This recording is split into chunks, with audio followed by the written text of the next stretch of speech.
The fog rolled across Camp Pendleton's night firing range like a living wall, swallowing everything beyond 10 meters. 0200 hours, and the temperature had dropped to 48 degrees Fahrenheit, turning every exhale into a small cloud that merged with the surrounding mist. The range lights, powerful floods meant to illuminate targets at 300 meters, now barely penetrated 20 feet before dissolving into gray nothing. Staff Sergeant Rodriguez stood at the firing line, his frustration evident in the sharp movements of his hands as he gestured at the scoreboard. 30 Marines, 30 of the Corps' supposedly finest, 0 qualifying scores. "This is unacceptable," his voice cut through the damp air. "3rd Battalion, 6th Marines, and not one of you can put rounds on target?" The Marines stood in a loose formation, their breath visible in the cold air. M16A4 rifles held at port arms, night vision goggles pushed up on their helmets, rendered useless by the fog. The electronic target system showed a parade of failures: missed shots, edge hits, complete zeros. Lance Corporal Torres checked his smartphone, live streaming to his buddies back at the barracks. "Yo, check this out. Even Hayes can't hit anything in this soup. Visibility is straight trash tonight." Corporal Hayes, standing 3 positions down, touched the scar on his neck unconsciously. Something about this weather, this specific combination of fog and cold, triggered memories he'd rather forget. Helmand Province, 2018. The ambush. The medic who'd appeared from nowhere. "Maybe we should postpone, Staff Sergeant," Captain Owens suggested, approaching from the observation tower. At 34, he was young for his rank, having fast-tracked through officer candidate school. "These conditions are beyond challenging," Rodriguez spat into the dirt. "Negative, sir. Combat doesn't wait for perfect weather. We adapt, or we fail." At the edge of the group, barely visible in her position near the ammunition table, Lieutenant Gwen Parker methodically checked medical supplies in her kit. The light gray t-shirt she wore was regulation, fitted enough to allow movement without restriction. Her military pants, dark and practical, bore the subtle wear patterns of someone who spent more time in the field than behind a desk. The Russian heritage in her features was unmistakable: high cheekbones, porcelain skin dotted with natural freckles across her nose and cheeks, green eyes that seemed to catch what little light existed. Her light brown hair, pulled into a deliberately messy bun, had a few curls escaping to frame her face. She wasn't supposed to be here.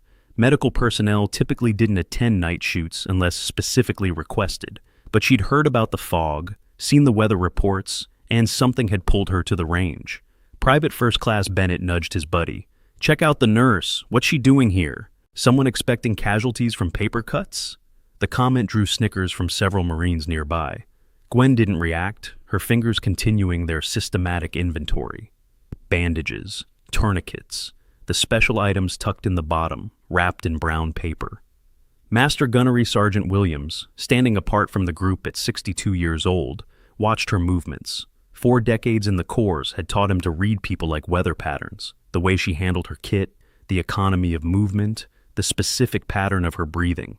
4 counts in, 7 hold, 8 out. He'd seen that pattern before. Where? "All right, listen up," Rodriguez bellowed. "We're going to run this drill until someone, anyone, puts 4 shots center mass. I don't care if we're here until 0600. Hayes stepped forward. "Staff Sergeant, I'll take another run."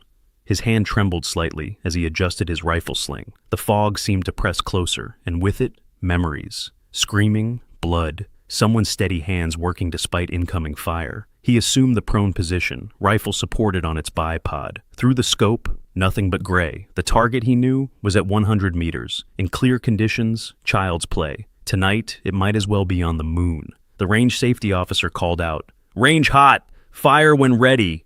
Hayes squeezed off 4 rounds. The electronic system beeped. 2 edge hits, 2 complete misses. "Next!" Rodriguez's disgust was palpable. One by one, Marines attempted the qualification. Torres live-streamed his failure with false bravado. Bennett blamed his scope. Others simply shook their heads in frustration. Private Mitchell, at least that's what his uniform tape read, maintained his position at the far end of the line. 23 years old, lean build, careful to keep his face angled away from Lieutenant Parker whenever she moved within peripheral vision. He'd volunteered for this assignment, knowing the risks, knowing who else would be here. 6 months undercover, and tonight everything could unravel. Captain Owens pulled Rodriguez aside. Look, I understand the training value, but this is becoming counterproductive. The fog's getting thicker. Rodriguez was about to respond when Master Gunnery Sergeant Williams spoke up, his voice gravelly from decades of shouting commands. There might be a way. All eyes turned to the senior NCO. Williams gestured toward the ammunition table. The lieutenant there. She's been watching our shot patterns, checking wind with her fingers every time someone fires. Old school technique. He paused, studying Gwen's profile. Haven't seen anyone read conditions like that since Stone Bay. The mention of Stone Bay, home of the Marine Corps' Scout Sniper School, created a ripple of interest through the group. Rodriguez scoffed. The nurse? You're joking, Master Guns. Do I look like I joke about marksmanship, Staff Sergeant? Torres had his phone up immediately. Oh, this is gold. The medical officer thinks she can shoot. Hey guys, we got a regular Annie Oakley over here. Gwen finally looked up, her green eyes moving slowly across the group before settling on Rodriguez. She didn't speak. Hayes felt his stomach tighten. Something about those eyes, that specific shade of green. He'd seen them before, through a haze of pain and morphine, but that was impossible. That medic had been a gunnery sergeant, not a lieutenant, and definitely not medical corps. What do you say, Lieutenant? Rodriguez's tone dripped condescension. Want to show these Marines how it's done? I'm sure your medical training included extensive marksmanship. Bennett snorted. Yeah, maybe she can prescribe the target some antibiotics. The laughter that followed was harsh, meant to exclude and diminish. Gwen set down her medical kit with deliberate care. When she stood, her movements had a fluidity that made Williams lean forward slightly. I'll need a rifle, she said quietly. Her voice carried despite its softness, cutting through the fog like a blade. Rodriguez gestured grandly at the weapons rack. Help yourself, ma'am. Fair warning, though. These aren't syringes. More laughter. Torres made sure his phone captured every moment. This is going viral for sure. Nurse versus the United States Marine Corps. Gwen walked to the rack, her fingers trailing over several rifles before stopping at one. She lifted it, checking the serial number etched into the receiver. Her expression didn't change, but Williams caught the slight pause, the way her thumb brushed over specific digits. This one, she said. Hayes watched her clear the weapon, checking the chamber with practiced ease. The way her fingers moved, the specific angle she held the rifle, muscle memory that couldn't be faked. His scar began to throb. Everyone, this is important. If you're enjoying this story about hidden strength and overlooked capability, please hit the like button and subscribe. The thanks button below helps support more content like this. Your support means these stories of quiet professionals can continue. Rodriguez made a show of checking his watch. Whenever you're ready, Lieutenant. The targets are at 100 meters, 4 shots, center mass. Though in this fog, I doubt you'll even see the berm. Gwen moved to the firing line, but instead of immediately assuming a position, she stood still, her head tilted slightly. Her fingers extended into the air, not dramatically, but with subtle movements at different heights. She was reading the wind layers, feeling for the microscopic differences in air density that the fog created. 473, she whispered, so quietly only Williams caught it. Captain Owens stepped closer to the master gunnery sergeant. What did she just say? Grid reference, maybe? Williams responded, but his eyes narrowed. 473. Why did that sound familiar? Bennett couldn't resist another jab. What's wrong, Lieutenant? Trying to feel which way the fog's blowing? Here's a hint. It's everywhere. Gwen ignored him, kneeling slowly and assuming a modified prone position. Instead of lying flat, she kept her body at a slight angle, her support arm creating an unusual triangle with the ground. It was a position Williams had seen exactly once before, during a classified demonstration at Stone Bay in 2017. The way she settled behind the rifle was like watching water find its level. No adjustments, no fidgeting. Her breathing shifted to a pattern that made Captain Owens freeze mid-step. 4 counts in, 4 counts hold, 4 counts out, 4 counts hold. The box breathing of advanced marksmen, but with a specific rhythm he'd been taught by only one instructor. Hayes found himself moving closer, drawn by something he couldn't name. The lieutenant's profile in the dim light, the way she tucked that one escaped curl behind her ear with her non-firing hand. His mind screamed impossibility while his memory insisted on truth. Range hot, the safety officer called. The first sound wasn't the rifle firing. It was a soft click, the sound of a selector switch moving from safe to semi, then nothing. Silence stretched for 10 seconds, 20, 30.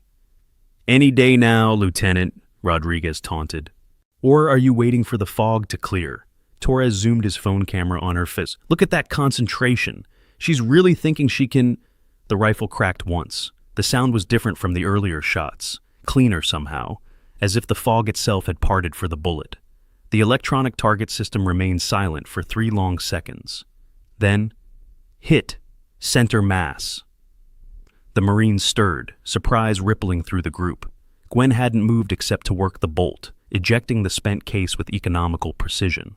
The brass landed exactly where the previous shooters had, forming a neat line. Lucky shot, Bennett muttered. The second round fired before he finished speaking. Again that clean crack, like the fog was no obstacle at all. Hit, center mass. Captain Owens took another step forward. The breathing pattern, the shooting position, even the way she worked the bolt. It was all familiar, hauntingly familiar. His hand unconsciously moved to his chest, where under his uniform, a small scar marked where shrapnel had been removed. Removed by an instructor who'd stayed calm despite the training accident, who'd breathed in that exact pattern while saving his life. Third shot. The rifle barely moved in recoil. Hit, center mass. Hayes's hand was shaking now. The scar on his neck felt like it was burning. Helmand Province, the ambush, the medic who'd appear through smoke as thick as this fog. The same green eyes, the same steady hands, the same... The fourth shot rang out. Hit, center mass. 4 for 4. The range fell silent except for the distant hum of the base's generators. 30 Marines stood frozen, processing what they'd just witnessed. In conditions where none of them could even locate the target, the medical officer had achieved perfect accuracy. Rodriguez's mouth worked soundlessly for a moment before he managed. How did you... Gwen safed the weapon and rose smoothly to her feet. She didn't smile, didn't gloat. Her expression remained neutral as she turned to hand the rifle back to the armorer. That's when Bennett, frustrated and embarrassed, made his move. No way that was legitimate. Check her ammo. She probably loaded tracers or something. He reached for her ammunition pouches aggressively, his hand shoving against her shoulder. The movement was sudden, forceful, and intended to knock her off balance. 2 things happened simultaneously. First, Gwen's body reacted with ingrained muscle memory, her weight shifting to absorb the push while her free hand came up in a deflecting motion that spoke of years of close-quarters combat training. Second, and more importantly, the force of Bennett's shove caused the Velcro patch on her left sleeve to tear partially away, revealing ink on her skin beneath. Master Gunnery Sergeant Williams saw it first. Black ink, precise lines, the distinctive crosshairs of a scout sniper tattoo. But not just any sniper tattoo. This one had additional markings, numbers that made his blood run cold. Mother of... he breathed. The partial reveal was enough. The crosshairs were visible, and below them, the number 0317, the Marine Corps Military Occupational Specialty Code for Scout Sniper. But there was more, partially hidden where the patch still clung. 8541, and letters that looked like GB. Captain Owens stepped forward, his voice sharp. Private Bennett, stand down immediately. But Hayes had already seen. His eyes locked on the tattoo, on Gwen's face, on the truth that had been in front of him all along. His voice came out strangled. Helmand, 2018, the medic who saved me, but you were a gunnery sergeant. You were... Gwen's eyes flicked to him, and in that moment, Hayes saw recognition flash across her features before she controlled it. Torres still had his phone up, live streaming everything. Yo, chat, you seeing this? The nurse has a sniper tat. This is insane. Williams moved with surprising speed for his age, placing himself between Gwen and the growing crowd of curious Marines. Everyone back the hell up, now. His tone brooked no argument, but Rodriguez wasn't ready to let it go. Master Guns, what's going on?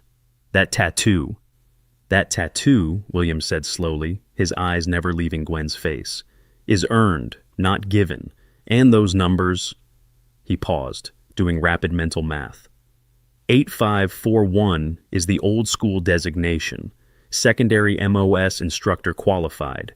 The GB... Stone Bay, Captain Owens finished, his voice hollow. Gunnery Sergeant. Stone Bay instructor cadre. His hand moved unconsciously to his chest again. Class 031, March 2019. The vehicle accident during the final screening. You were the instructor who... Gwen remained silent, but her eyes tracked to Private Mitchell, who had gone rigid at the far end of the formation. Their eyes met for exactly 2 seconds, a lifetime of communication in a glance, before both looked away. "This is ridiculous," Rodriguez blustered, but uncertainty had crept into his tone. "She's a lieutenant in the medical corps. Check her records." Williams pulled out his phone, his fingers moving with surprising dexterity for someone his age. "I am checking, Staff Sergeant, and what I'm finding is very interesting." He looked up at Gwen. "Lieutenant Parker, your service record shows you commissioned in 2021, Medical Service Corps, but there's a gap, 2015 to 2020. 5 years that are just blank." The fog seemed to thicken around them, creating an island of visibility in an ocean of gray. The range lights flickered, casting shifting shadows across faces twisted with confusion and dawning realization. Hayes stepped forward, his voice stronger now. "Show them the rest." Everyone turned to look at him. "The tattoo," he clarified, his hand moving to his neck scar. "Show them the rest of it, because I know what's there. I know because I've seen it before, through smoke and fire and blood." His voice cracked slightly. "Haven't I, Gunny?" The title hung in the air like an accusation and a prayer combined. Gwen looked at Hayes for a long moment, something shifting in her expression.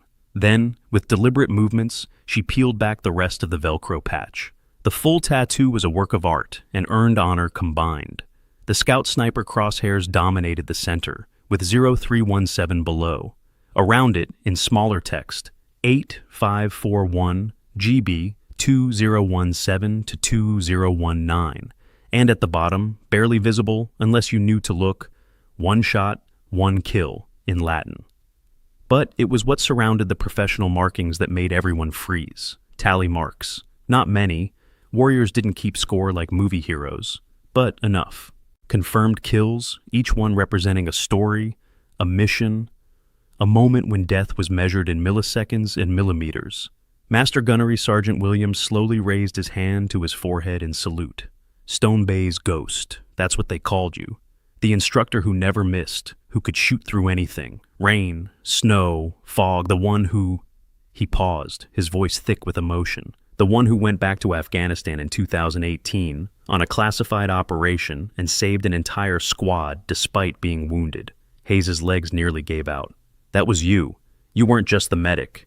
You were the sniper who cleared the building, who took out 12 insurgents while dragging me to safety. But the report said, they said you were killed in action. Gwen finally spoke, her voice quiet, but carrying absolute authority. The report said what it needed to say. Captain Owens had pulled up something on his phone, his face pale. Operation Granite Shield, classified, Helmand Province. A Marine sniper instructor, temporarily attached to Special Operations, saved 7 Marines during an ambush. Confirmed 12 enemy KIA while providing medical aid under fire. The operator was listed as KIA to protect ongoing operations. Because I wasn't done, Gwen said simply. The network that orchestrated that ambush had tentacles everywhere, including here, including Camp Pendleton. Private Mitchell shifted at the edge of the group, his hand moving imperceptibly to his sidearm. Only Gwen caught the movement, her eyes flicking to him with warning. Rodriguez found his voice. This is insane. You're telling me a decorated scout sniper instructor just decided to become a medical officer? Why? What possible reason? Maybe, Gwen said, her eyes moving across the group before settling on Hayes. Because sometimes the best way to find an infection is to become part of the body. Sometimes the enemy isn't wearing a different uniform. The weight of her words settled over the group like the fog itself. Torres had stopped live streaming, his phone hanging forgotten in his hand. Bennett backed away, his earlier bravado evaporating. Williams stepped closer to Gwen. The investigation, the missing weapons from the armory last year, the classified equipment that ended up in cartel hands. You're not here for medical training. No, Gwen confirmed. I'm not. Hayes's mind was racing, pieces falling into place. The contractors, the ones who've been hanging around base, pushing for expanded contracts, they were in Helmand too. They were the ones who... His voice trailed off as the full implications hit him. Who sold our position to the insurgents? Gwen finished. Who've been selling more than that? And who have people inside our own ranks facilitating the deals? Captain Owens looked sharply at Rodriguez. Staff Sergeant, who scheduled this night shoot? It wasn't on the original training calendar. Rodriguez looked uncomfortable. It was a last-minute addition. Came down from... He paused, his face paling. From the contractor liaison office. They said it was part of the new readiness evaluation program. Gwen's expression didn't change, but Williams saw her weight shift slightly, the subtle preparation of someone expecting violence. 30 Marines, she said quietly, all from different units, all with access to different parts of the base, all here, in the fog, where visibility is zero and accidents could easily happen. The implications crashed over the group like a wave. They weren't here for training. They were here as targets. A new voice cut through the fog, coming from multiple directions at once. Very good, Gunnery Sergeant Parker, or should I say, Lieutenant Parker, though I suppose neither rank really captures who you are. Figures emerged from the fog, 6 of them, moving with the coordinated precision of military contractors, armed, but their weapons held casually, not quite threatening, but ready. The lead figure was tall, broad, with the kind of generic military bearing that could blend in on any base in the world. Mr. Reeves, Captain Owens said, his hand moving slowly toward his sidearm. What are you doing here? Same thing I've been doing for 3 years, Captain. Business. Very lucrative business. Though I'll admit, Gunnery Sergeant Parker here has been making things complicated. Hayes moved instinctively, placing himself between Reeves and Gwen. The motion was automatic, protective, born from a debt that could never be repaid. Reeves laughed. Oh, that's touching. The Marine she saved wants to return the favor. Tell me, Corporal Hayes, do you know why she saved you? Do you know what you witnessed that day that made you such a liability? Hayes's hand went to his neck scar. I don't remember. The trauma, the medic said... You saw the manifests? Gwen said quietly. In the insurgent compound, weapons shipments with U.S. military serial numbers. You probably don't consciously remember, but somewhere in that traumatized brain of yours is evidence that could bring down their entire operation. Reeves's casual demeanor hardened, which is why tonight was supposed to be so much cleaner. A training accident, fog, limited visibility, friendly fire incident.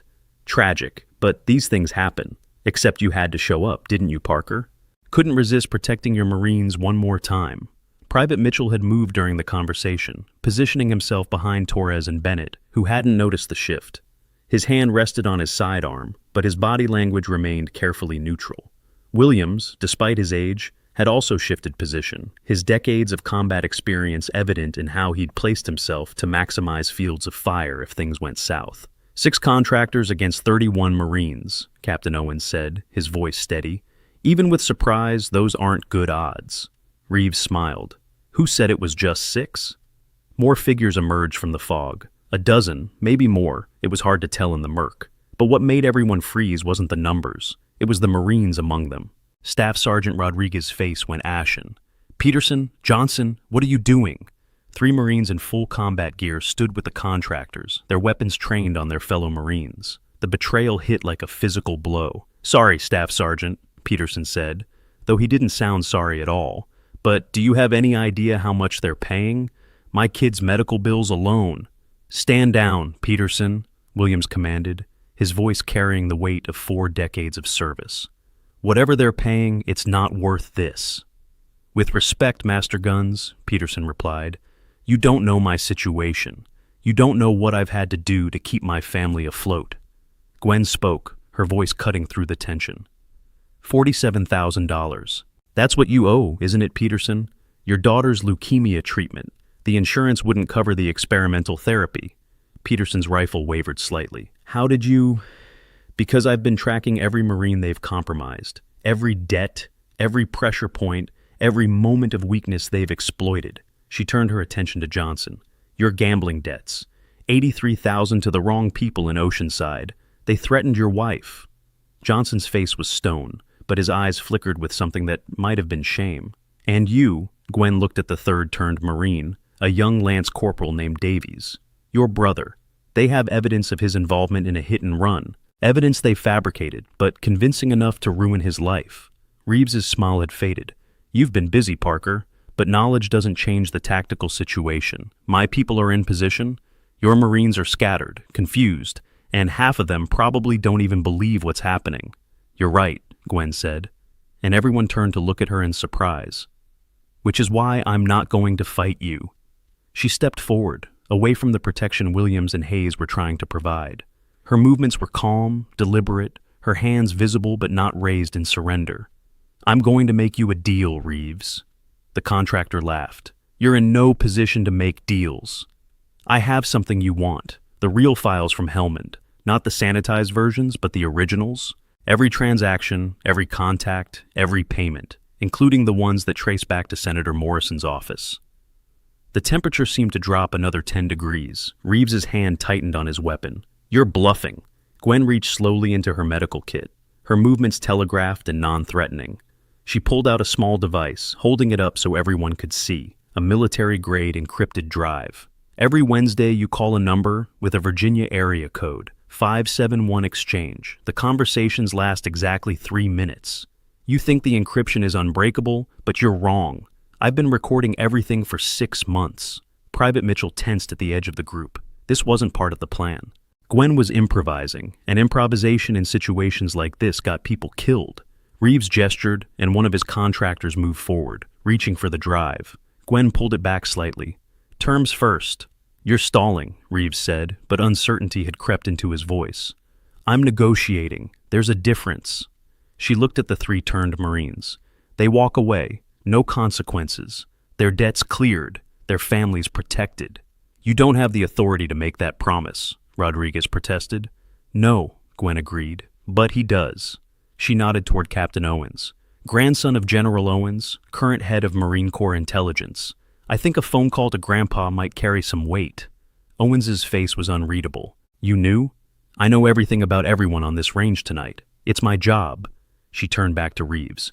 Your operation is blown regardless. The only question is whether you walk away or get carried away. Reeves laughed, but it was forced. 31 Marines against my force? Even if they believe you, half of them are practically recruits. 31 Marines, Gwen agreed, plus 1 ghost. She moved then, faster than thought, the encrypted drive flying from her hand not toward Reeves, but high into the air, a distraction that drew every eye upward for a crucial second. In that second, everything changed. Gwen rolled left, her hand finding the rifle she'd set down earlier. The motion was liquid, practiced, perfect. The rifle came up, and she fired twice in rapid succession. Not at people, but at the range lights. The massive floods exploded in showers of sparks, plunging sections of the range into darkness. Williams reacted instantly, decades of training taking over. Marines, cover and disperse! The range erupted into chaos. In the fog and sudden darkness, organization dissolved. Contractors fired at shadows, Marines dove for cover, and somewhere in the middle of it all, Gwen moved like the ghost she was nicknamed for. Hayes found himself pressed against a barrier, Rodriguez beside him. What do we do, Staff Sergeant? Rodriguez looked lost, the careful structure of his military world shattered. It was Hayes who answered, touching his neck scar. We trust the ghost. Another light exploded, this time from a different angle. Gwen had displaced, moving through the fog like it was her natural element. Her rifle spoke twice more, and 2 contractors' weapons sparked and went dead. Precision shots that disabled without killing. Captain Owens had his phone out, shouting into it despite the chaos. Emergency priority. Operation Granite Shield Authentication Code 77 Alpha Niner. We need QRF at Range 7 immediately. Peterson, the compromised Marine, stood frozen in the middle of the chaos, his weapon unfired. The weight of his betrayal seemed to physically crush him. Johnson had already thrown down his weapon, hands visible, while Davies was on his knees, sobbing. Reeves roared orders, trying to regain control, but the fog and darkness had become Gwen's allies. Every time his contractors oriented on muzzle flash, she had already moved. She wasn't trying to win a firefight. She was creating chaos, buying time, keeping everyone off balance until help arrived. A figure materialized out of the fog beside Hayes and Rodriguez, Private Mitchell, his weapon drawn but not aimed at them. Corporal Hayes, Staff Sergeant Rodriguez, we need to move. She's driving them toward the range tower, but we need to flank. Rodriguez grabbed Mitchell's arm. Who are you really? Mitchell's young face was grim. Someone who has been undercover for 6 months trying to root out this network. And right now, I'm your best chance of surviving this. Hayes looked at the young Marine's eyes and saw something that made him nod. "Lead the way." They moved through the fog, 3 Marines trusting instinct and training. Behind them, the firefight continued, but it was strange. Lots of noise, lots of shooting, but no screams of pain, no calls for corpsmen. Gwen was conducting this battle like a symphony, all crescendo and no casualties. They reached a covered position where several other Marines had gathered, including Williams, who had somehow acquired a rifle. "Master Guns," Rodriguez panted. "What's the situation?" Williams was checking his weapon with practiced ease. "The situation, Staff Sergeant, is that we've been played for fools for months, maybe years. But right now, we have a scout sniper instructor turned medical officer who's keeping about 20 contractors busy while we wait for the cavalry." Torres, crouched nearby with his phone still recording, looked shell-shocked. "This is insane. This can't be real." "Real enough," Williams said. "And if we survive, you're going to delete that video. This is classified so far above your pay grade, you'd need a telescope to see it." Bennett, pressed against a concrete barrier, had found religion in the last 5 minutes. "We need to help her. She's one person against—" A new sound cut through the chaos. Helicopters, multiple helicopters, approaching fast. Reeves heard them too. His voice carried over the noise. "Fall back! Everin, fall back!" But it was too late. Spotlights blazed from above, turning night into day. Marines fast-roped from Blackhawks, weapons ready, moving with the precision of a quick reaction force that had drilled this scenario 100 times. "This is Colonel Mitchell, 5th Marines," a voice boomed from a loudspeaker. "Everyone on the range, weapons down, hands visible, comply immediately." The surrender was swift. Contractors dropped weapons, raised hands. The compromised Marines were already on the ground, praying for mercy. In less than 2 minutes, what had been a chaotic firefight became an organized detention operation. Through it all, Gwen remained invisible in the fog until the very end. She emerged near the range tower, rifle safed, moving with the same calm she'd shown throughout. Her light gray t-shirt was dirty but unbloodied, her hair still in its messy bun with those few curls framing her face. Colonel Mitchell, no relation to Private Mitchell, approached her, his expression unreadable. "Lieutenant Parker, or should I say Gunnery Sergeant Parker." "Lieutenant is fine, sir," Gwen replied, rendering a proper salute despite the chaos around them. The colonel returned it. "You've been busy." "Just doing my job, sir." "Your job," the colonel said, looking around at the detained contractors and compromised Marines, "appears to be more extensive than your medical officer designation would suggest." Captain Owens approached, having finished his phone calls. "Sir, I've confirmed with General Owens. Operation Granite Shield is authorized for full disclosure to appropriate personnel." The colonel nodded. "Good, because I have a feeling the paperwork on this is going to be extensive." He looked at Gwen. "You've been undercover for how long?" 2 years, sir, since the Helmand operation revealed the depth of the network." Hayes had approached during the conversation, his face a mixture of emotions. "You let me think you were dead." Gwen turned to him, and for the first time, her professional mask slipped slightly. "You were safer believing that. They were watching you, waiting to see if you remembered anything from that day." "I started to," Hayes admitted. "Dreams, fragments, faces on papers, serial numbers. I thought I was going crazy. You weren't. Your subconscious held on to details that could have gotten you killed if you'd consciously remembered them." Master Gunnery Sergeant Williams had joined the group, his weathered face showing deep respect. "Stone Bay's Ghost. I saw you shoot once, during a demonstration in 2017. Impossible shots through impossible conditions. They said you could read the wind like scripture." "Wind is just physics," Gwen said simply. "Patterns and pressure, like medicine, actually." "Diagnosis and treatment." Rodriguez stood nearby, looking lost. His structured world had imploded. "I don't understand any of this. You're telling me our own people were selling us out? Peterson, Johnson, Davies. I trusted them." "They were victims too," Gwen said, her voice gentler now. "Targeted for their vulnerabilities, manipulated when they were desperate. The real criminals are people like Reeves, who prey on that desperation." Private Mitchell, the real one, not the colonel, had finally approached, maintaining careful distance from Gwen, but close enough to be part of the conversation. Their eyes met briefly, a communication that the others noticed but didn't understand.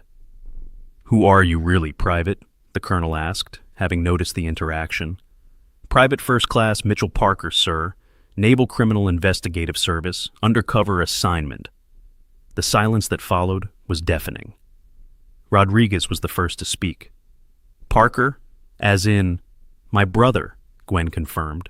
My little brother, who was supposed to be studying engineering at Caltech but decided to follow the family tradition instead.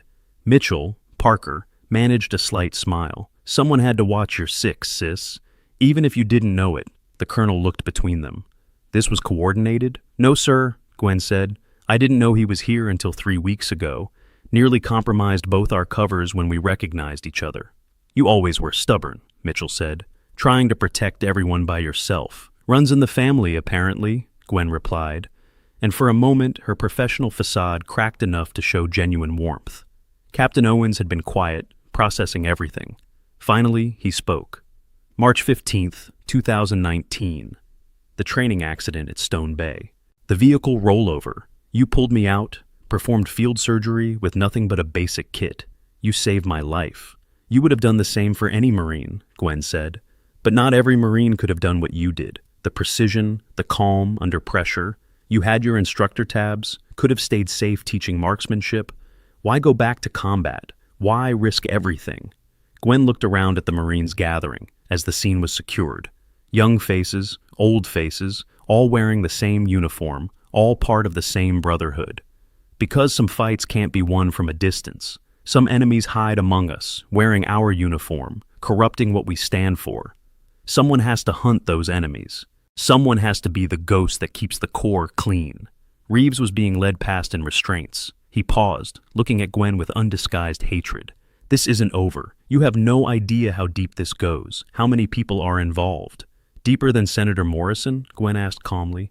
Deeper than General Franklin at the Pentagon? Deeper than the Constellation Defense Group with its $14 billion contract portfolio? Reeves's face went pale. I told you, Gwen said, stepping closer. I know everything. Every transaction, every communication, every crime. 2 years of evidence, all documented, all verified. Your network isn't just compromised, Mr. Reeves. It's finished. The contractor was pulled away, but his expression said everything. The game was over. As the range was cleared and secured, the Marines began to gather around Gwen. Not crowding, but creating a respectful semicircle. These were men and women who'd witnessed something extraordinary. Not just the shooting, not just the firefight, but the revelation that one of their own had sacrificed everything to protect them from an enemy within. Hayes stepped forward first. Lieutenant, I never got to properly thank you, for Helmand, for my life. No thanks necessary, Corporal. But there is, Hayes insisted. You didn't just save my life. You gave me the chance to figure out what was bothering me, these fragments of memory. I know what I saw now. I remember the papers, the manifests. If you need me to testify, I'll need all of you to testify, Gwen said, looking around the group. This isn't ending tonight. There will be investigations, trials, hearings. Some of you saw things you didn't realize were important. Some of you were approached and said no. Your testimony will matter. Williams cleared his throat. I think I speak for everyone here when I say we're ready for that fight, ma'am. A chorus of agreement rose from the Marines. The helicopters were landing now, bringing more personnel to process the scene. Among them, stepping out of the lead Black Hawk, was a figure that made everyone snap to attention. General Owens himself. Captain Owens's grandfather, the head of Marine Corps Intelligence, had come personally. He approached the group, his eyes finding his grandson first, checking that he was unharmed, before focusing on Gwen. Lieutenant Parker, I've been following your reports for 2 years. Outstanding work. Thank you, sir. Don't thank me yet. This was supposed to be a quiet investigation. You've just turned it into a very public incident. There will be consequences. I understand, sir, but when they targeted 30 Marines for elimination, quiet was no longer an option. The general's stern expression cracked slightly. No, I suppose it wasn't. He looked around at the assembled Marines. You've all witnessed something tonight that officially didn't happen. There will be debriefs, non-disclosure agreements, and a cover story that bears no resemblance to actual events. Are we clear? A unified, "Yes, sir," rang out, but Torres still had his phone in his hand. The general noticed. Lance Corporal, I trust that device has been recording nothing of importance. Torres looked at his phone, then at Gwen, then at the general. With a deliberate motion, he deleted everything from the last 2 hours. No, sir. Nothing of importance. The general nodded approvingly. Good Marine. As the processing continued, the fog began to lift slightly. Dawn was still hours away, but the oppressive blindness was starting to clear. In the improving visibility, the full scope of what had nearly happened became clear. Positions where contractors had set up, lines of fire that would have created a killing field. It would have been a massacre, blamed on friendly fire and adverse conditions. Bennett approached Gwen hesitantly. He was the one who'd shoved her, who had caused the patch to tear and reveal her tattoo. Ma'am, I'm sorry. For earlier, for everything I said. Gwen studied him for a moment. You acted on incomplete information, Private. It's a common mistake. The lesson is to never assume you know someone's story from their surface appearance. Yes, ma'am, I'll remember that. Peterson, Johnson, and Davies were being loaded into a separate helicopter, heading for detention and interrogation. Peterson looked back once, his eyes finding Gwen. She held his gaze steadily, and something passed between them. Not forgiveness exactly, but understanding. He'd been weak, he'd been compromised, but in the end, he hadn't fired on his fellow Marines. That had to count for something. As the sun began to hint at its presence on the eastern horizon, the range looked like a crime scene, which, technically, it was. Evidence markers, investigators, personnel everywhere. But at the center of it all, a small group of Marines stood together, bonded by what they'd witnessed and survived. So, what happens now? Rodriguez asked. He'd been quiet for a while, processing everything. Now, General Owens said, Lieutenant Parker continues her work. This network has tentacles throughout the military-industrial complex. Tonight was just cutting off one of them. You mean she's going to disappear again? Hayes asked, unable to hide his dismay. Gwen turned to him. Not disappear, but my work isn't done. There are other contractors, other compromised personnel, other threats to the core. But will you be safe? Hayes pressed. After tonight, they'll know who you are. You can't go undercover again. No, Gwen agreed. After tonight, I'm burned for undercover work, which means I transition to a different role. Interrogation, analysis, testimony, the paperwork part of taking down a criminal network. Mitchell, her brother, laughed slightly. You, doing paperwork? That'll be the day. Watch it, Private, Gwen said, but there was warmth in her voice. Or, I'll tell Mom you've been playing commando instead of studying. Mom knows, Mitchell admitted. She's the one who told me to watch out for you. Said you'd try to do everything alone, as usual. The family dynamic, revealed in these small moments, humanized Gwen in a way the revelation of her military prowess hadn't. She wasn't just Stone Bay's ghost or an undercover operative. She was someone's sister, someone's daughter, someone who'd chosen a life of service that demanded terrible sacrifices. Captain Owens had been conferring with his grandfather. Now, he returned to the group. The official story is going to be a successful counterintelligence operation that prevented a security breach. No details about the contractors, nothing about the near miss tonight. The 3 compromised Marines will be quietly processed, likely discharged, but not prosecuted if they cooperate. That's it? Bennett protested. They just walk? They'll never serve again, Williams said gravely. For a Marine, that's punishment enough. Living with the knowledge that they betrayed the corps, even under duress, that's a life sentence. General Owens was preparing to leave, but he paused near Gwen. Lieutenant, there's a position opening at Quantico, intelligence training cadre. Your unique skill set would be valuable there. With respect, sir, I'd prefer to stay operational. There's still work to be done. The general studied her. You've been operational for 2 years straight. You've earned a break. I'll take a break when the job's done, sir. The job is never done, Lieutenant. There's always another threat, another enemy, another mission. But Marines who don't know when to stand down burn out or get themselves killed. It was as close to a direct order as he could give without making it official. Gwen recognized it as such. Quantico could be acceptable, sir, for a while. Good. Report there in 2 weeks. Take some leave first. That's an order. As the general departed and the crime scene processing continued, the original group of Marines began to disperse. But each stopped to speak with Gwen before leaving. Torres, the one who had been live streaming, approached with embarrassment written across his face. Lieutenant, I want to apologize for, well, everything. The streaming, the jokes, the disrespect. You didn't know, Gwen said simply. That's not an excuse, ma'am. I should have been better. Marines are supposed to be better. Then be better going forward, Lance Corporal. That's all anyone can do. As Torres left, Williams approached. The old master gunnery sergeant rendered a slow, precise salute. It's been an honor, Lieutenant. In 40 years of service, I've rarely seen courage like yours. Not just the physical courage, but the moral courage to take on corruption within our own ranks. Gwen returned the salute. The honor is mine, Master Guns. Marines like you are why the Corps is worth protecting. Williams smiled, a rare expression on his weathered face. Give them hell at Quantico, Ghost. Those intelligence weenies won't know what hit them. The sun was fully up now, burning away the last of the fog. The range, which had been a place of blindness and near tragedy, was revealed in stark clarity. Every position, every angle, every spot where death had been waiting, all visible now. Hayes was the last to approach, besides her brother.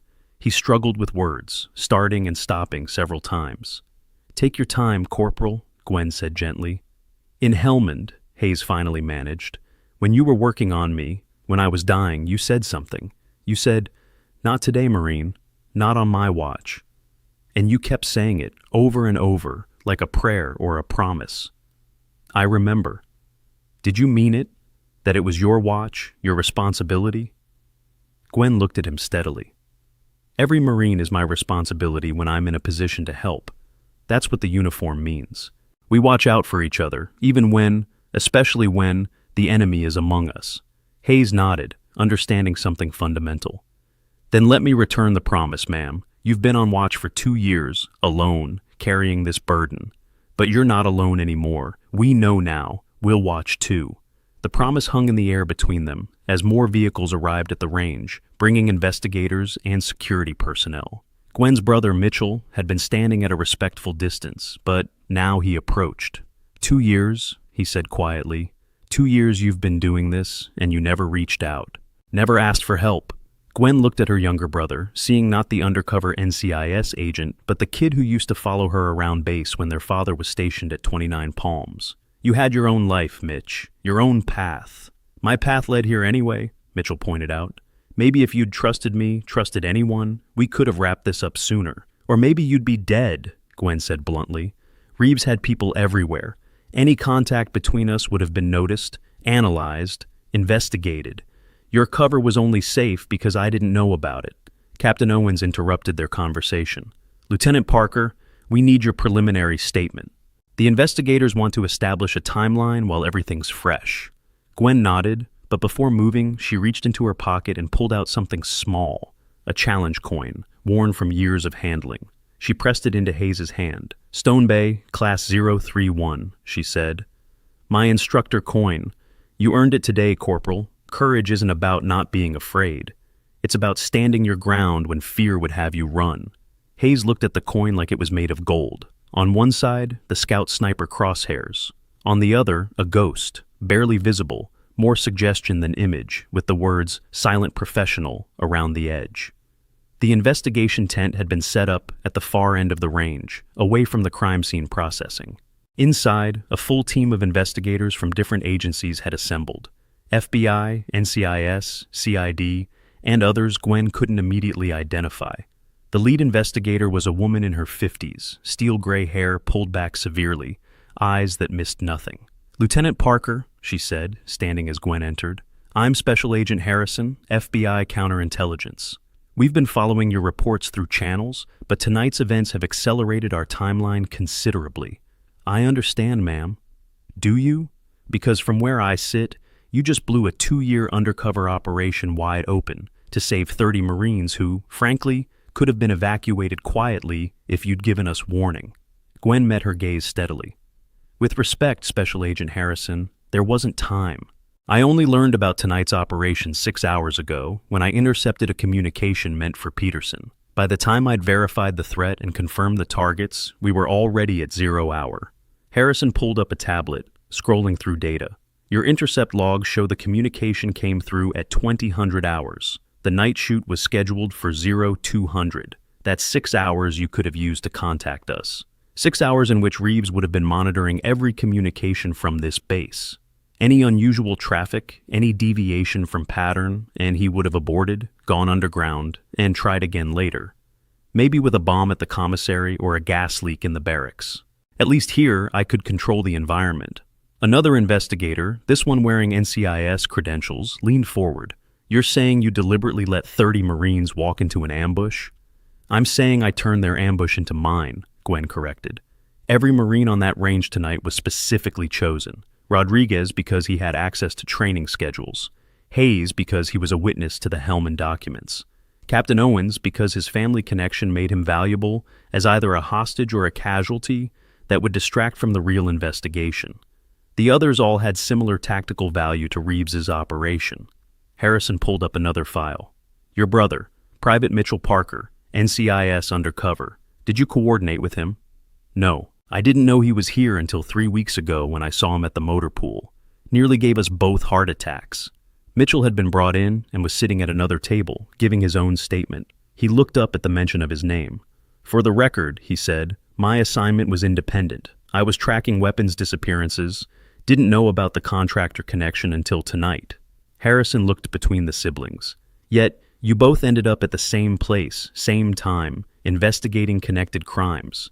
That's either an enormous coincidence or we were raised by a Marine who taught us both to recognize corruption when we saw it, Gwen finished. Our father, Gunnery Sergeant Thomas Parker, spent 30 years in the Corps. He used to say that the enemy outside was only half the battle. The real danger was when Marines forgot what the uniform stood for.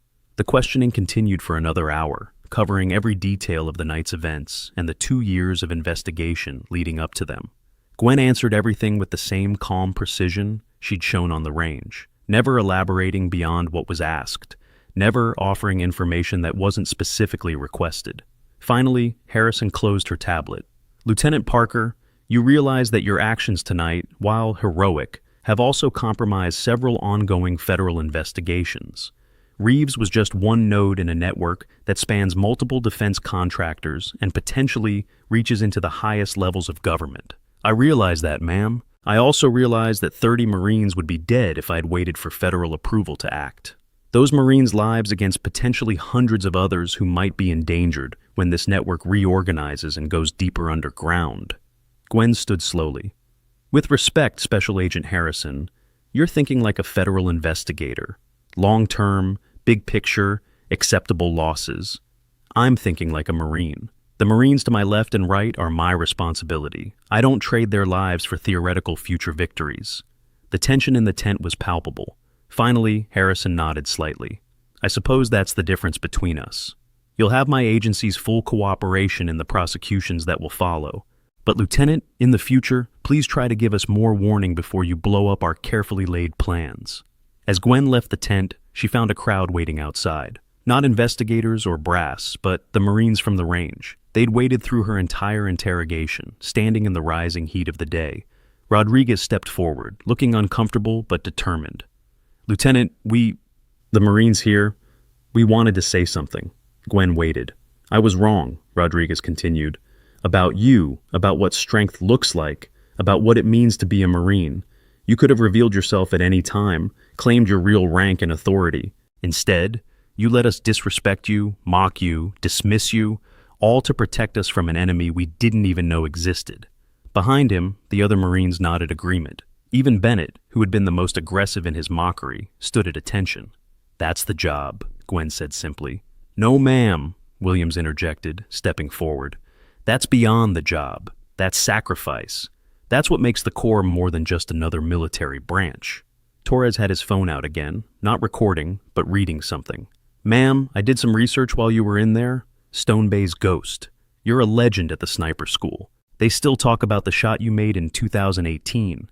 800 meters through a sandstorm, saved an entire patrol. Stories get exaggerated, Gwen said. Maybe, but the Medal of Honor citation doesn't lie. You were nominated but refused it, asked for it to be downgraded to maintain your cover.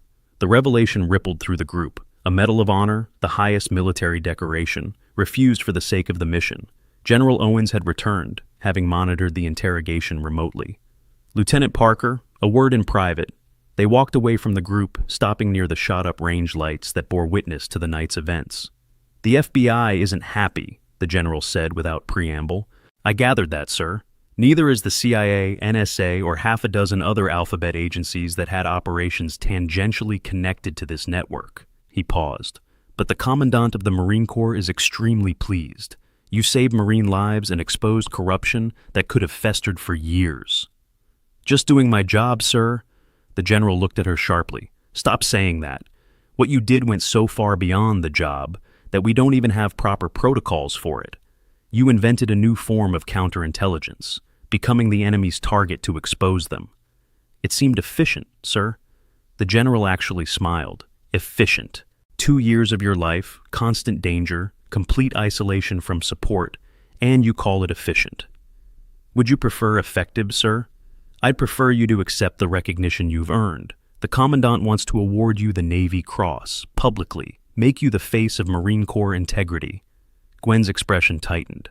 Sir, that would be inadvisable. There are still elements of this network active. If I become a public figure, they'll disappear completely. Better to let them think I'm being shuffled off to a quiet teaching position at Quantico. The general studied her. You're planning something. I'm planning to teach at Quantico, sir, as ordered. And if, while teaching, you happen to identify compromised personnel among the students, or notice patterns in the intelligence training that suggest continued corruption, then I would report it through appropriate channels, sir. The general shook his head. You can't stop, can you? The mission never ends for you. Does it end for you, sir? That gave him pause. No, he admitted. I suppose it doesn't. Very well, Lieutenant. Quantico it is. But you'll take that leave first. 2 weeks, minimum. That's a direct order. Yes, sir. As the general departed, Gwen walked back toward the group of Marines. The sun was fully up now, the fog a memory, and the range looked almost normal except for the evidence markers and investigators still processing the scene. Hayes intercepted her before she reached the others. Lieutenant, can I ask you something personal? Go ahead, Corporal. In Helmand, when you were working on me, I remember something else now. You were injured too, shrapnel in your shoulder, bleeding pretty badly. But you didn't stop, didn't even slow down. How? Gwen touched her left shoulder unconsciously, where under her shirt, scars traced a pattern of old wounds. You needed help more than I needed to acknowledge pain. It's about priorities. But after, when I was stable, when the medevac arrived, then I dealt with it, Gwen said simply, but not before the job was done. Hayes shook his head. I couldn't do that. Just ignore pain like that. You'd be surprised what you can do when someone else's life depends on it. You stood between me and Reeves tonight, knowing he had superior firepower. That took the same kind of courage. That was different. That was just instinct, protecting someone who saved me. No, Gwen corrected. That was a choice. Every act of courage is. You chose to stand instead of run. That's what makes it matter. Mitchell approached, having finished his own interrogation. Sis, they want us to coordinate our statements for the formal investigation. Make sure our timelines match. Our timelines don't match, Gwen pointed out. You've been here 6 months. I've been here 2 years. We had no contact until 3 weeks ago. Yeah, about that, Mitchell said, lowering his voice. Why didn't you signal me when you recognized me at the motor pool? Because you were safer not knowing. And because... Gwen paused, choosing her words carefully. Because I needed you to be free to complete your own mission without feeling obligated to protect me. Protect you? Mitchell laughed, but it was strained. Gwen, you're the one who taught me everything. Hand-to-hand, surveillance, even how to lie convincingly. I'm here because of you. You're here because you chose to be, Gwen corrected. I just showed you the tools. You decided how to use them. Captain Owens had been coordinating with the arriving units, but now he approached the siblings. Lieutenant Parker, Private Parker, I've been asked to inform you that there will be a formal debrief at 0900 tomorrow. Full joint task force, all agencies represented. Understood, sir, both responded simultaneously, causing a small smile to cross Owens's face. Also, he continued, the Commandant will be attending personally. He wants to hear your full report, Lieutenant, both the official version and the real one. Gwen nodded. I'll prepare both, sir. As the morning progressed and the range was slowly cleared, the Marines who'd been targeted began to understand the full scope of what they'd survived. Each had been chosen for a specific reason. Each represented a threat to Reeves's network, or possessed information that could expose it. Rodriguez had been documenting irregularities in ammunition expenditure without realizing the missing rounds were being sold to cartels. His meticulous records would become key evidence. Torres's social media presence had inadvertently captured background details of several illegal meetings. His constant streaming, which everyone mocked, had created an unintentional surveillance network. Bennett, despite his aggressive personality, had refused a bribe from a contractor 3 months ago and reported it, making him a liability to the network. Each Marine had a piece of the puzzle without knowing it. Reeves had intended to eliminate them all in one coordinated strike, making it look like a tragic training accident in heavy fog. Peterson, Johnson, and Davies were being held separately, awaiting transport to a federal facility. Before they were taken away, Gwen requested and was granted 5 minutes with each. Peterson was first. The staff sergeant looked broken, unable to meet her eyes. "My daughter," he said without prompting. "She's only 7. The treatment was working, but insurance called it experimental, wouldn't cover it. $47,000. Where was I going to get $47,000? "So, Reeves approached you," Gwen said, not a question. "Not directly, one of his people. Said they could help, just needed some information, training schedules, personnel rotations. Nothing that seemed important. Nothing classified. But it escalated." Peterson nodded miserably. "Once they had me for one thing, they pushed for more. Threatened to expose what I'd already done, said I'd lose my pension, my benefits. My daughter would lose her medical care. Your daughter will continue to receive care," Gwen said. "I've already made arrangements. Anonymous donation to cover all expenses." Peterson's head snapped up. "What? How? Why would you?" "Because you're a Marine who was put in an impossible position. What you did was wrong, but why you did it, I understand that. Your daughter shouldn't suffer for your mistakes or their manipulation." Tears ran down Peterson's face. "I was gonna let them kill fellow Marines. I don't deserve—" "No, you don't," Gwen agreed. "But your daughter does. She deserves a chance at life, and she deserves to know that her father, despite his mistakes, was trying to save her." Johnson was different. His gambling debts had made him vulnerable, but there was also resentment there, anger at a system he felt had failed him. 20 years, he said bitterly. 20 years of perfect service and one bad deployment, one IED that scrambled my brains, and suddenly I'm a liability. PTSD, they called it. Gave me pills that made everything foggy, sent me to counseling that didn't help. And when I found my own way to cope, gambling, they threatened to discharge me. "So you blame the Corps." "The Corps abandoned me first," Johnson shot back. "Reeves's people, they understood. They got me help, real help, not just pills and platitudes." "They got you deeper in debt, then used that debt to control you," Gwen corrected. "That's not help, that's exploitation." Johnson was quiet for a moment. "Maybe, but at least they saw me as useful. The Corps just saw me as broken." "The Corps failed you," Gwen admitted, surprising him. "We're not perfect. We don't always take care of our own the way we should. But that failure doesn't justify betraying your brothers and sisters." "Easy for you to say. You're not broken." Gwen pulled up her left sleeve, revealing not just the sniper tattoo, but a network of scars, shrapnel, burns, what looked like a knife wound. "Everyone's broken, Johnson. The question is whether we let that break define us or drive us." Davies was the youngest, barely 22, and he was terrified. "They had video," he said immediately. "My brother, he was drunk, hit someone, drove away. They said they had videos that would send him to prison for 20 years. Did you see this video?" "Pieces. Enough to know it was real. My brother doesn't even remember it happening. He was so wasted."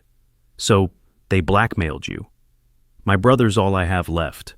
Parents died when we were kids. I raised him, and I failed. Let him turn into a drunk like our old man. This was my fault." Gwen sat across from him, her expression softer than with the others. "How old were you when your parents died?" 15. "And your brother?" 11. "So, you were a child raising a child? And you blame yourself for not being perfect?" Gwen shook her head. "Davies, you did the best you could with an impossible situation, just like you did here. I agreed to help them. I was going to let Marines die. But you didn't. When the moment came, you threw down your weapon. You chose your brothers and sisters in arms over your biological brother. That took courage." "It took you showing up," Davies countered. "If you hadn't been there, but I was. And you made the right choice when it mattered. That's what the prosecutors will hear from me." As the 3 compromised Marines were led away, Gwen felt the weight of their stories. Each had been targeted at their weakest point, manipulated when they were most vulnerable. Reeves and his network were predators, and they'd studied their prey carefully. The range was finally clear, except for a small group of essential personnel. The morning had turned to afternoon, the heat building toward what would be a scorching day. Gwen had been awake for over 30 hours, but she showed no signs of fatigue. Williams approached one final time.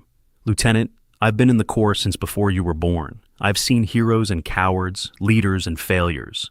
But I've rarely seen what you showed today, the ability to be weak in order to be strong. Master Guns, you let us mock you, disrespect you, treat you as less than you are. Most Marines I know couldn't do that. Their pride wouldn't let them. But you understood that appearing weak was its own form of strength. It let you protect us even as we dismissed you." "Pride is a luxury I couldn't afford," Gwen said simply. "No, that's where you're wrong. You have pride, tremendous pride, but it's not in rank or recognition. It's in the mission, in protecting Marines. That's the purest form of pride I've ever seen." Before Gwen could respond, Williams rendered a slow, formal salute. Not the casual greeting between Marines, but the deliberate honor given to someone who had earned ultimate respect. Others saw and followed suit. Captain Owens, Rodriguez, Hayes, Torres, Bennett, even the investigators and security personnel. They all stood at attention, saluting a lieutenant who was so much more than her rank suggested. Gwen returned the salute, holding it for a long moment before dropping her hand. "Thank you," she said simply. "All of you, for trusting me when the truth came out, for standing with me against the threat, for being Marines." As the group dispersed, heading back to their units and duties, Hayes lingered. "Lieutenant, what you said about everyone being broken, did you mean that?" "Every word." "Then how do you keep going? How do you function at such a high level when you're carrying all that damage?" Gwen considered the question. "You know what scar tissue is, Corporal? Tissue that forms over a wound. It's stronger than regular tissue, less flexible, maybe, but stronger. Every break, every wound, every trauma, they all leave scars. But those scars become our armor. They're proof that we survived, that we endured. They're not weakness, they're wisdom written on our bodies and souls." Hayes touched his neck scar unconsciously. "So, we use our damage as strength? We recognize that surviving damage is strength. Every Marine who's seen combat, who's lost brothers and sisters, who's been betrayed or broken or beaten down and still puts on the uniform, they're all walking miracles of resilience." "Like Peterson, Johnson, and Davies?" Gwen nodded. "They broke, yes. But even in breaking, they chose not to fire on fellow Marines. They're wounded, not evil. There's a difference. The investigators might not see it that way. Then I'll make them see it. Those three need help, not just punishment. The Corps failed them in different ways, and Reeves exploited those failures. If we want to prevent future compromises, we need to address the root causes, not just the symptoms." Mitchell had been standing nearby, close enough to hear the conversation. "You're going to advocate for them, after what they almost did?" "I'm going to advocate for justice, which isn't the same as vengeance. They'll face consequences, lose their careers, possibly serve time, but they also need treatment for PTSD, addiction counseling, financial planning assistance. Otherwise, we're just creating more vulnerable veterans for the next Reeves to exploit." A vehicle pulled up, and General Owens stepped out again. His expression was grim. "Lieutenant Parker, there's been a development. Reeves is requesting a deal. He says he has information about an imminent threat, but he'll only share it with you." Gwen's expression didn't change. "When?" "Now. He's in temporary holding at the base security facility. Are you willing?" "Of course, sir." The drive to the security facility was short but tense. General Owens briefed her as they rode. "He's been processed, searched, isolated. He has no leverage except information. Be careful. He's trained in psychological operations." "So am I, sir." The holding facility was a nondescript building on the far side of the base. Inside, past multiple security checkpoints, Reeves sat in an interview room. He was shackled to the table, orange jumpsuit replacing his tactical gear, but his eyes remained sharp and calculating. Gwen entered alone, despite protests from the security team. She sat across from him, saying nothing, waiting. Reeves broke first. "You know this isn't over. I know you're finished. I'm one person. The network has hundreds, thousands maybe, defense contractors, politicians, military personnel at every level. You've cut off a finger, not the head. Every network has vulnerabilities. You've provided yours, communications, financial records, personnel files. We have everything. Reeves leaned forward as much as his shackles allowed. You have data, but you don't have context. You don't know who's compromised and who's clean.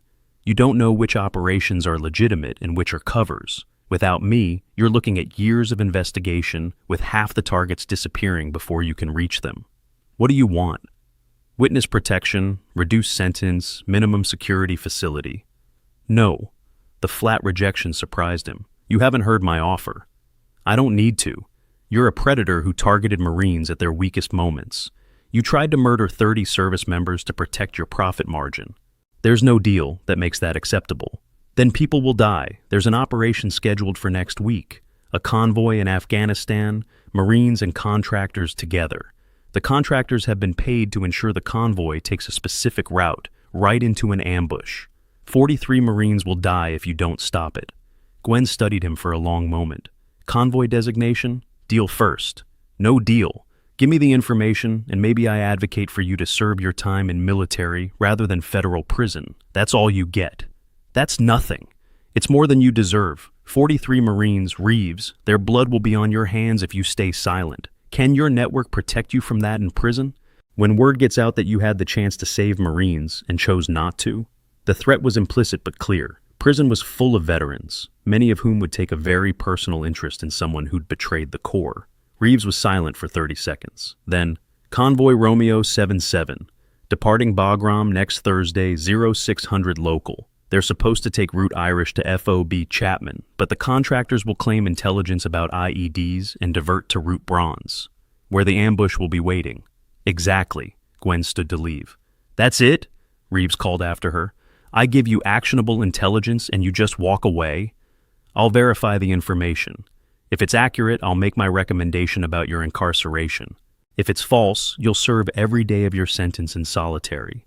It's accurate, but Parker, you need to understand something. This network, it's not what you think. It's not just about money. Gwen paused at the door.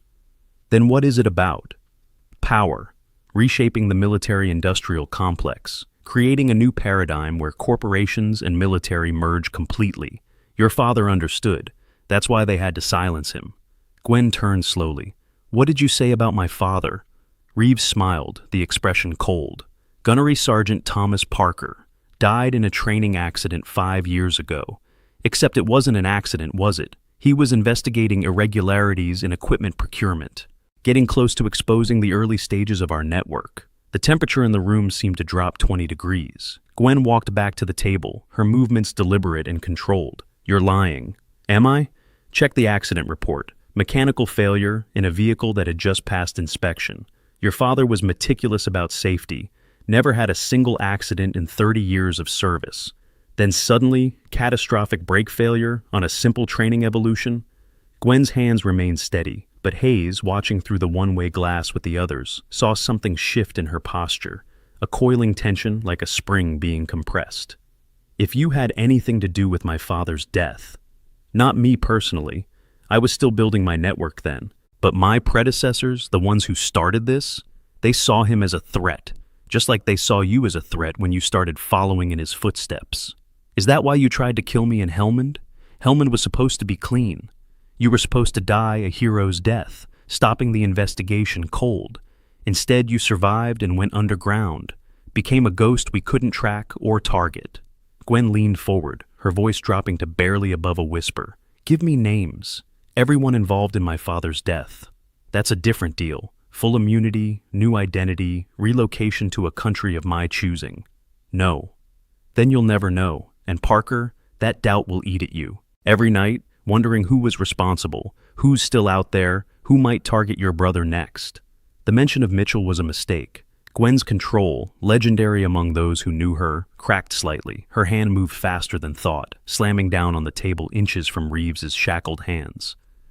The sound echoed like a gunshot. My brother is off limits. My family is off limits. You threaten them, even hint at threatening them, and I will end you. Not legally, not professionally, but permanently. Am I clear?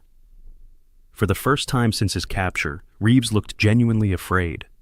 Something in Gwen's eyes, a glimpse of the operator who'd survived impossible odds, who'd eliminated threats in places where law and civilization were distant concepts. Clear, he whispered. He Gwen straightened, her control reasserting itself.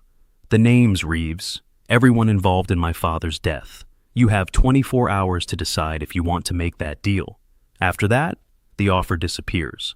She left without another word, but everyone who watched through the glass saw the change. This was no longer just about corruption and compromised Marines. This was personal. Outside the interrogation room, General Owens was waiting. Lieutenant, what he said about your father needs to be investigated, sir, thoroughly. Agreed. I'll pull the original accident reports, have them reviewed by independent investigators. He paused. Gwen, if this is true, if your father was murdered, then I've been playing the wrong game, Gwen finished. I thought I was fighting corruption, but if they killed my father, this is war. Mitchell had arrived, having heard about Reeves's revelation. Gwen, Dad's accident, I always wondered. The timing, right when he was pushing for that procurement investigation.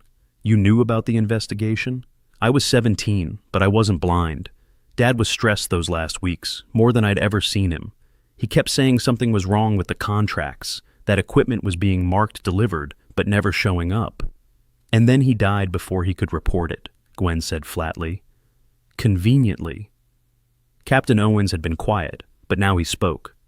Lieutenant, I need to ask, is this going to compromise your objectivity? Personal vendettas and intelligence work don't mix well. Gwen turned to him, and he saw not the passionate anger he expected, but cold, calculated determination. Captain, everything I've done for the last 2 years has been personal. Every Marine I've protected, every criminal I've exposed, it all mattered to me personally. My father taught me that the Corps is family. When someone attacks family, it's always personal. The trick is using that emotion as fuel, not letting it drive. And can you do that? Use it without being used by it? I've been doing it since Helmand, since I realized the enemy wasn't just foreign fighters, but Americans selling out their brothers and sisters for profit.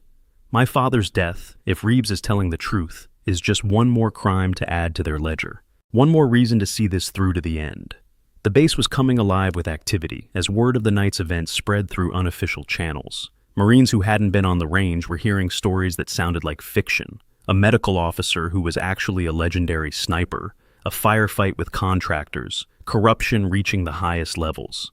As they walked back toward the main administrative building, Marines they passed would stop and stare. Some saluted, others just watched with expressions of awe and curiosity. Gwen had become a legend in a single night, but it was a legend built on 2 years of sacrifice and decades of skill. Torres intercepted them near the headquarters building.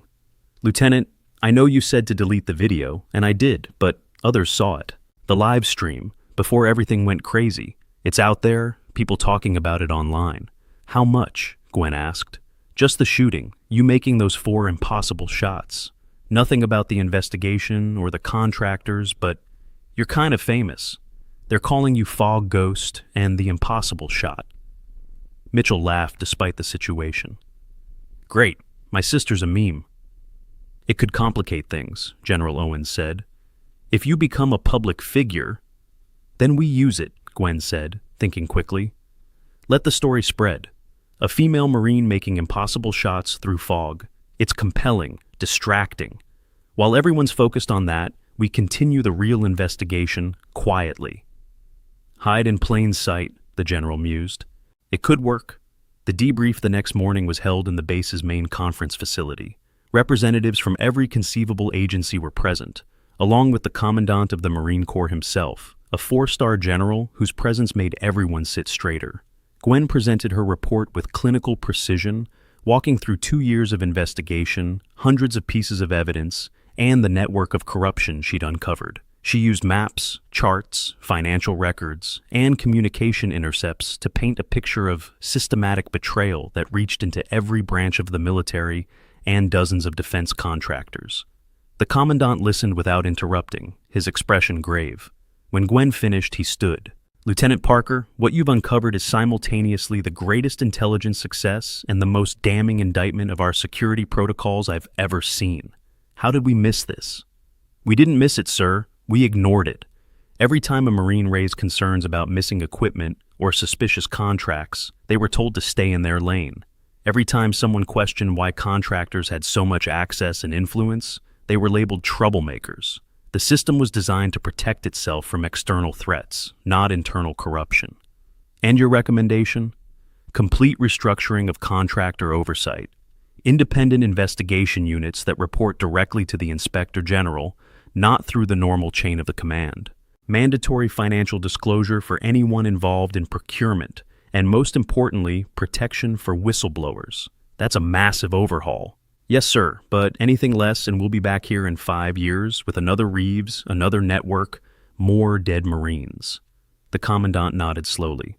Consider it done. I'll take this to the Joint Chiefs today. He paused. Lieutenant, there's also the matter of your status. You're technically still undercover, but that cover is blown. You can't go back to being a simple medical officer. I understand, sir. I'm promoting you to captain, effective immediately. You'll lead the new counterintelligence unit we're creating specifically to prevent this kind of infiltration. Full authority, resources, and autonomy. Report directly to me. The promotion was significant. Jumping ranks was almost unheard of in the Marines, but no one in the room objected. What Gwen had accomplished transcended normal military achievement.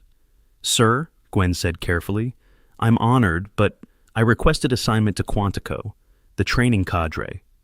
That was before we knew the full scope of what you'd uncovered. We need you operational, not teaching. With respect, sir, teaching might be the most operational thing I can do. If we train the next generation to recognize and resist corruption from the start, we prevent future networks from forming. Besides, she glanced at General Owens, Quantico is perfectly positioned to monitor both training programs and intelligence operations. Hidden in plain sight, the Commandant considered this. You're proposing to use a teaching position as cover for continued counterintelligence work? I'm proposing to teach counterintelligence by doing counterintelligence. My students would learn by participating in real investigations, supervised and controlled. We'd create a pipeline of Marines trained specifically to resist and detect corruption. Innovative, the Commandant admitted, and it keeps you low profile while maintaining operational capability. Very well, Captain Parker. Quantico it is.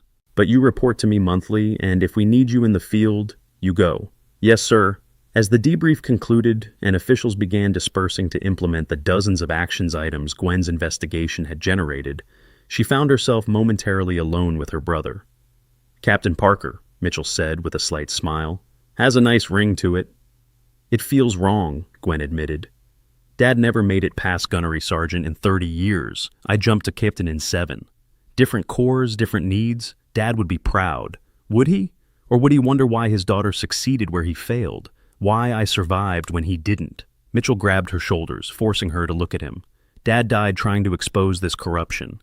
You're finishing what he started. That's not success where he failed. That's completing his mission. You're his legacy, Gwen. We both are. If you've found value in this story of service and sacrifice, please remember to hit subscribe and the thanks button.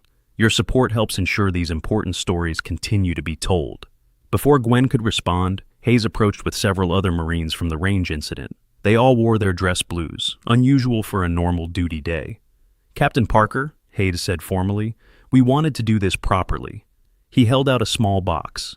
Inside was a shadow box, the kind Marines use to display important mementos. But this one was different. It contained a single item, a photo from the range, taken by one of the investigators, showing Gwen in her shooting position, with fog swirling around her. Below it, a brass plate read, "The Ghost Who Guards, Semper Fidelis."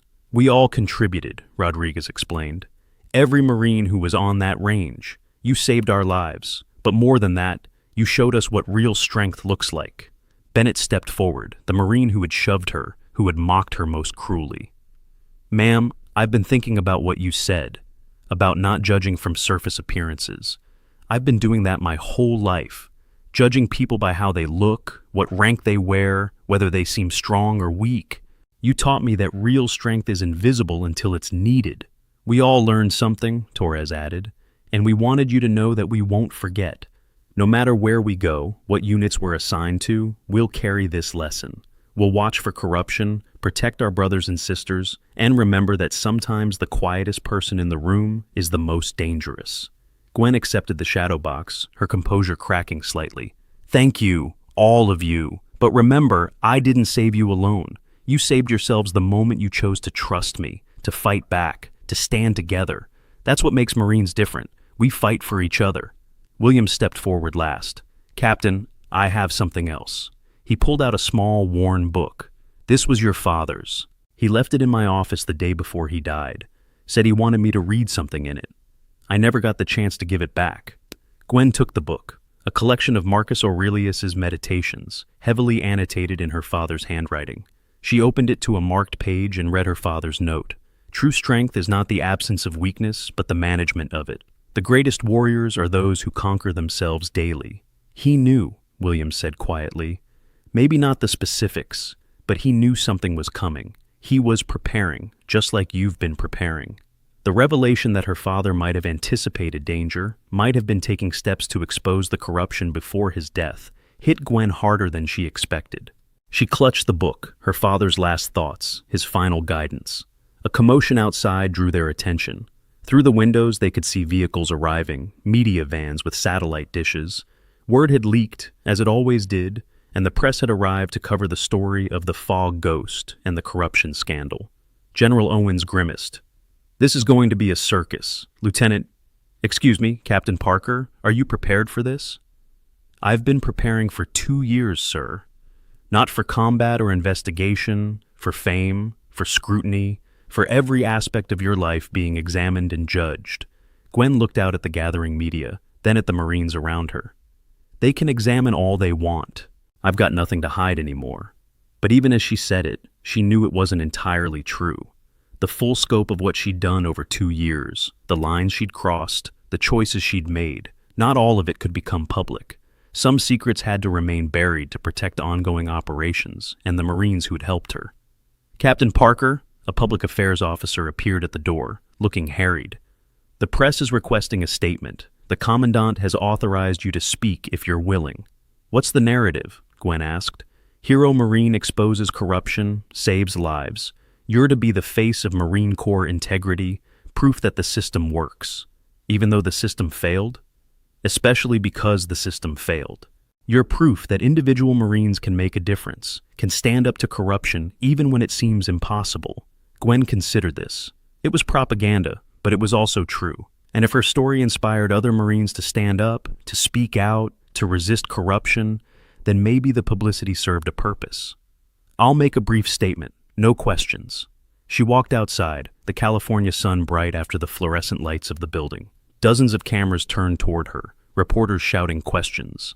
Gwen stood at the makeshift podium, waiting for quiet. When it came, she spoke clearly and simply. My name is Captain Gwen Parker, United States Marine Corps.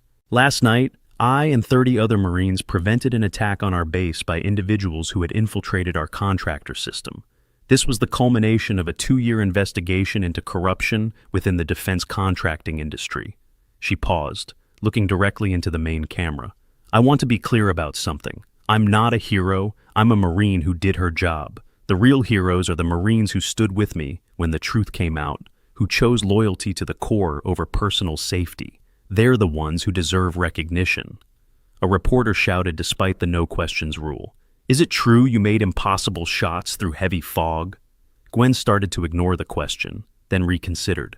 In the Marine Corps, we have a saying, the difficult we do immediately, the impossible takes a little longer. Last night took 2 years. That's how long the impossible takes when you're fighting an enemy that hides among your own. Another reporter. What about the contractors who've been arrested? What can you tell us about the network? I can tell you that they failed. They failed because they underestimated the integrity of Marines. They thought they could buy us, intimidate us, eliminate us. They were wrong. The Marine Corps has faced enemies foreign and domestic for nearly 250 years. We're still here. They're not. She stepped away from the podium, but one more question rang out. What's next for you, Captain Parker? Gwen paused at the door, looking back. The next mission. There's always a next mission. Inside, away from the cameras, she found Reeves's lawyer waiting. The man was everything you'd expect. Expensive suit, calculated smile, shark eyes. Captain Parker, my client has information about your father's death. He's willing to share it for the right price. I don't negotiate with lawyers any more than I negotiate with terrorists, Gwen said flatly. Then you'll never know the truth. I know enough. My father died investigating corruption. I'm finishing his investigation. Whether his death was murder or accident doesn't change my mission." The lawyer looked surprised. "You don't want justice for your father?" "Justice is putting every member of this network behind bars. Justice is preventing future Marines from being targeted. Justice is systemic change, not personal vengeance." She walked away, but the lawyer called after her. "He has names, dates, proof." Gwen stopped, but didn't turn. "Then he can provide them to federal investigators, or he can keep them and rot in prison knowing he could have made a deal. His choice." As she continued walking, Mitchell fell into step beside her. "You don't want to know?" "Of course I want to know, but wanting and needing are different things. If I make a deal with Reeves for personal information, I compromise the entire investigation. Every defense lawyer would use it to claim bias, emotional manipulation. Some cases might get thrown out. So, you sacrifice personal closure for the mission, just like Dad would have." They reached Gwen's temporary quarters, where she'd been staying during the investigation. It was sparse, almost monastic. A bed, a desk, a chair. No personal items except for a single photo of her family from 5 years ago, before her father's death. "When do you report to Quantico?" Mitchell asked. 2 weeks, after the leave General Owens is forcing me to take." "Where will you go?" Gwen picked up the photo, studying her father's face. "Arlington. I need to visit Dad's grave. Tell him it's finished. Or at least, this part is finished. Want company?" "No. This is something I need to do alone." Mitchell understood. Some conversations, even with the dead, required privacy. A knock at the door interrupted them. It was Hayes, still in his dress blues. "Captain, sorry to intrude. I needed to ask you something before you leave." Mitchell excused himself, leaving them alone. "What is it, Corporal?" "The Marines who were compromised. Peterson, Johnson, Davies, what happens to them?" "They'll be court-martialed, probably serve time, definitely lose their careers. But you're advocating for leniency. I'm advocating for justice that includes rehabilitation. They were victims too, in their way." Hayes nodded slowly. "I've been thinking about that.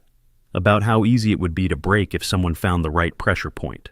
My pressure point was almost you." "Me? When Reeves revealed you'd saved me in Helmand, when he threatened you, I almost did something stupid, almost gave him leverage. The only thing that stopped me was remembering what you said about choosing to stand instead of run. You made the right choice. This time. But what about next time? How do I know I won't break if someone finds a different pressure point?" Gwen considered the question. "You know you might break because you're human, but you also know what breaking costs because you've seen it. Peterson, Johnson, Davies, they're living examples of what happens when we let desperation override duty. Learn from their mistakes." "Is that what you do? Learn from others' mistakes?" "I learn from everyone's mistakes, including my own. Especially my own." Hayes stood to leave, then turned back. "Captain, will you be safe? At Quantico? After everything that's happened?"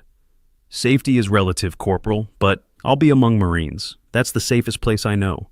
As Hayes left, Gwen began packing her few belongings. 2 years of living as someone else, maintaining a cover that required her to be less than she was, and it all fit in a single bag. The book Williams had returned, her father's meditations, went in last, wrapped carefully in the dress blues she'd worn as a lieutenant for the last time. Tomorrow she'd be Captain Parker, headed to Quantico to build something new. But tonight, she was just Gwen, daughter of a murdered Marine, sister to an undercover agent, keeper of secrets that could destroy lives or save them. Her phone buzzed with a message from an unknown number. "Your father would be proud. A friend." She deleted it without responding. Friends didn't hide behind anonymous messages, but the sentiment, even from an unknown source, resonated.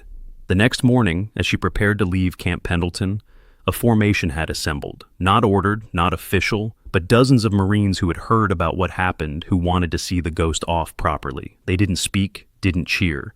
They simply stood at attention as she passed, rendering silent salutes. It was more meaningful than any words could have been. Williams was at the gate, waiting. "Captain Parker, before you go," he handed her an envelope. "From the Marines on the range, we took up a collection. It's not for you. It's for Peterson's daughter's medical fund. Anonymous donation, like you mentioned, $400,000. Every Marine on base contributed when they heard the story." Gwen took the envelope, her throat tight. That's enough to cover everything. Marines take care of their own, even the ones who stumble. Peterson failed us, but his daughter didn't. She deserves a chance. Thank you, Master Guns. Don't thank me. Thank the Corps. This is what we do. We hold the line, we protect the innocent, and we never leave anyone behind, even when they've left themselves behind. Gwen drove away from Camp Pendleton, Hayes saluting from the roadside.